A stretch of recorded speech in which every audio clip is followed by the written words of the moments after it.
I apologize for the lighting. It's winter, so I gotta record in the dark sometimes. It is what it is. Oh shit, I haven't used my LEDs to record since the start of the year.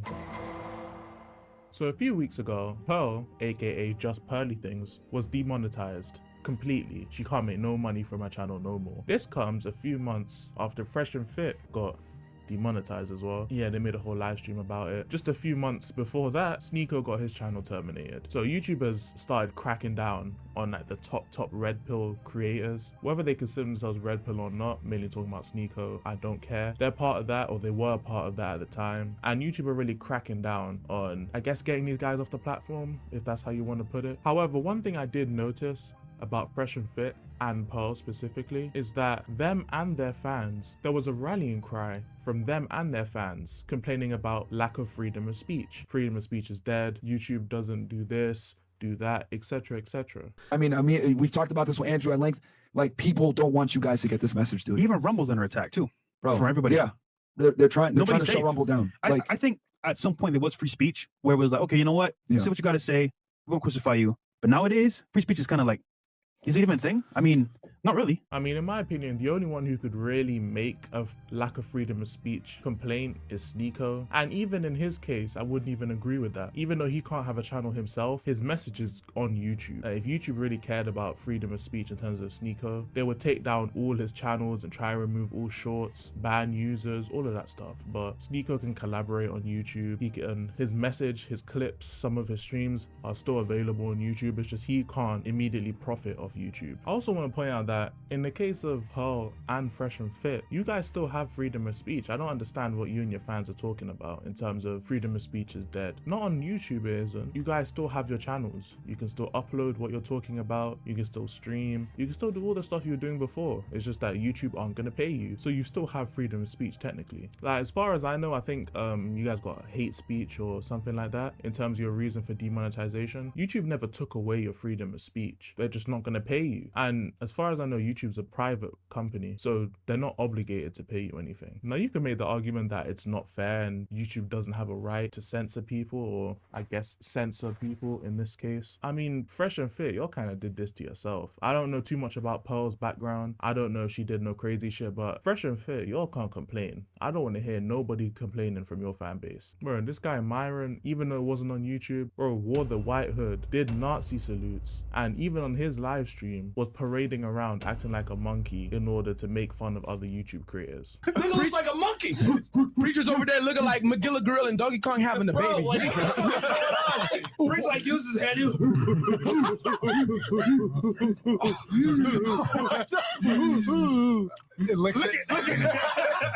at with the red. What the fuck is going on? What entire nation fucking pussy shit is that?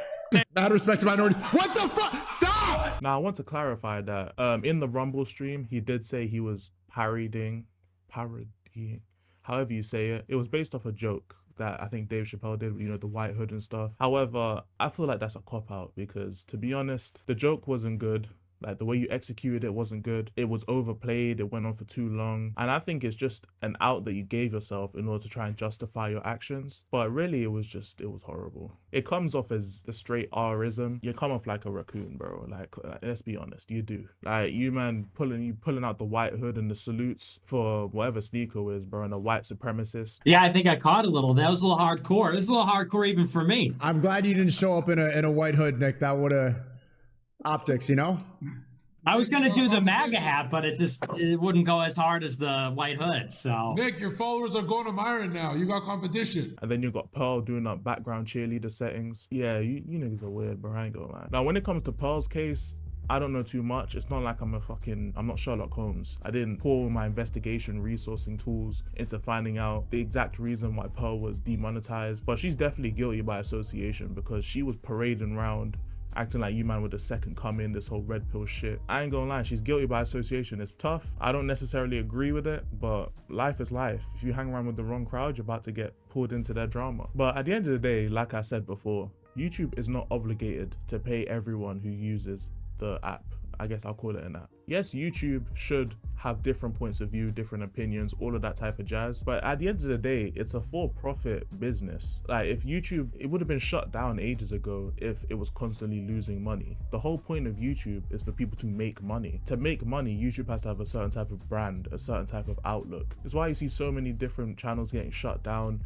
Most channels don't even grow to the level of Fresh and Fit and Sneeko before they get shut down. But if YouTube feels like something is potentially hurting their brand or potentially costing them because of their opinions, then they're gonna take action. It may take a few months like Fresh and Fit, may take a year like Pearl, maybe happen immediately like Sneeko or Andrew Tate, but something will happen. YouTube will eventually put a stop to it. I mean, Pearl was getting interviews with Piers Morgan, and it's not like Piers Morgan is another YouTuber. He's well known in the mainstream media. And what is Pearl gonna be recognized as? She's gonna be recognized as a YouTuber. And to all of the boomers and shit who don't use YouTube, that's gonna look bad on YouTube as an organization. People who don't use it and it's their job to report, they're gonna be looking at YouTubers or YouTube as an organization thinking these are the type of people you allow on your website, people who wear the hood and do the salutes, people who are calling other black men monkeys and parading around live streams, people who associate with a platform known white supremacists. This is who you want on the platform. So yeah, it makes sense why YouTube just put the ban hammer down or the demonetization hammer down and said goodbye.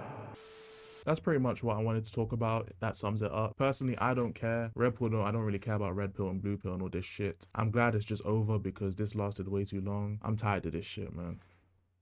Peace. I'm not a savior nor a saint.